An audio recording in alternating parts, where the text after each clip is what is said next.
धरती पर शायद ही कोई ऐसा इंसान हो जिसे गोल्ड ना पसंद हो।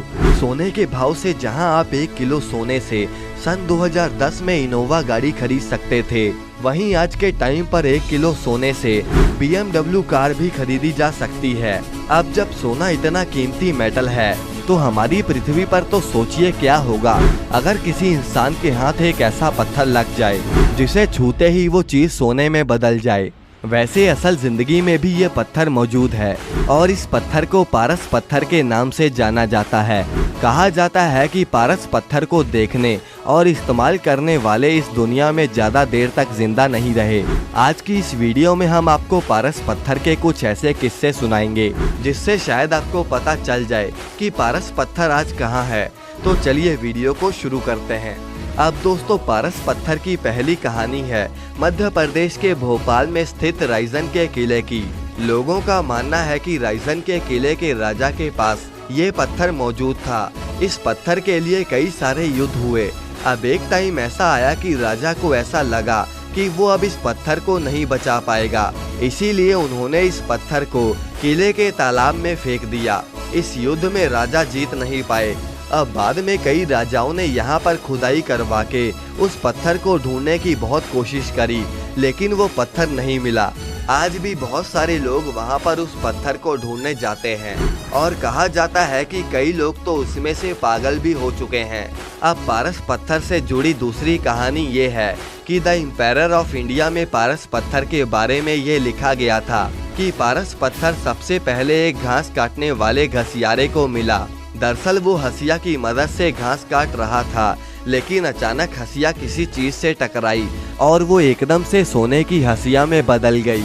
अब सोने की हंसिया देखकर वो डर गया, क्योंकि अगर ये बात राजा को पता चली तो वो उसे जेल में डाल देगा। अब इसी के डर से वो आदमी मंडल लोहार के पास गया और उसे कहा कि वो उसे एक लोहे की हंसिया दे दे और बदले में वो सोने की हंसिया ले ले। अब मंडल लोहार तो पहले से ही बड़ा चालाक था। उसने घसियारे से सोने की हंसिया तो ले ही ली, लेकिन साथ ही में उससे उस जगह का भी पूछ लिया। अब जगह पता चलने पर वो तुरंत वहीं जाकर वो पत्थर ढूंढने लगा और कुछ समय ढूंढने के बाद ही उसे वो पत्थर मिल गया। वो एक ऐसी चीज थी जिसे अगर कोई भी चीज को टच कराया जाए तो वो सोने में बदल जाती थी। अब लोहार ने भी धीरे धीरे अपनी सभी चीजों को सोने में बदलना शुरू कर दिया। अब मंडल लोहार एक शाहूकार बन गया और उसके पास पैसों की कोई कमी नहीं थी। मंडल लोहार की एक बेटी थी और उसने जब अपनी बेटी की शादी करी तो उसने अपनी बेटी की शादी में दहेज के तौर पर पारस पत्थर दिया था। अब राजकुमार को ऐसा लगा कि मंडल लोहार दहेज में अपनी बेटी को सोने से लाद देगा। इस बात से वो बहुत नाराज था।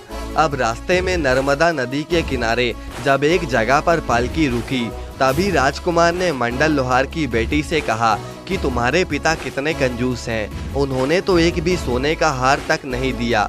अब ये बात सुनकर लोहार की बेटी ने राजकुमार को पारस पत्थर दिया और कहा कि ये सिर्फ तुम्हारी नहीं बल्कि तुम्हारे आने वाली 7 पीढ़ियों की धन की कमी को दूर कर देगी। अब राजकुमार को ये साधारण पत्थर लगा और उसने पारस पत्थर को नर्मदा नदी में गुस्से से फेंक दिया। अब ये देखकर उसकी पत्नी बोली कि ये तुमने क्या कर दिया। ये वही पत्थर था जो कि दुनिया की कोई भी चीज को सोने में बदल देता है। अब सच्चाई जानकर राजकुमार बहुत रोया और उसने अपने सैनिकों की मदद से नदी का चप्पा चप्पा छान मारा, लेकिन उसे वो पत्थर दोबारा कहीं नहीं मिला। इसके अलावा दोस्तों, जहांगीर नामा में जहांगीर ने लिखा है कि अकबर के पास एक शक्तिशाली हाथी था जिसे वो हमेशा लोहे की जंजीरों में बंद करके रखते थे और उसे सिर्फ जंग के मैदान में ही खोला जाता था।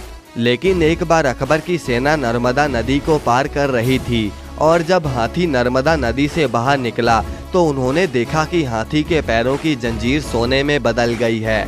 अकबर समझ गया कि जरूर यहीं कहीं पारस पत्थर मौजूद है और उसने पूरे उस नदी के तट को तहस नहस कर दिया, लेकिन उन्हें वो पत्थर कहीं भी नहीं मिला। दोस्तों, वैसे आपको क्या लगता है कि क्या सच में पारस पत्थर जैसी कोई चीज इस दुनिया में मौजूद है भी या नहीं? कमेंट करके हमें जरूर बताएं और इस वीडियो को लाइक करके चैनल को सब्सक्राइब करना ना भूलें।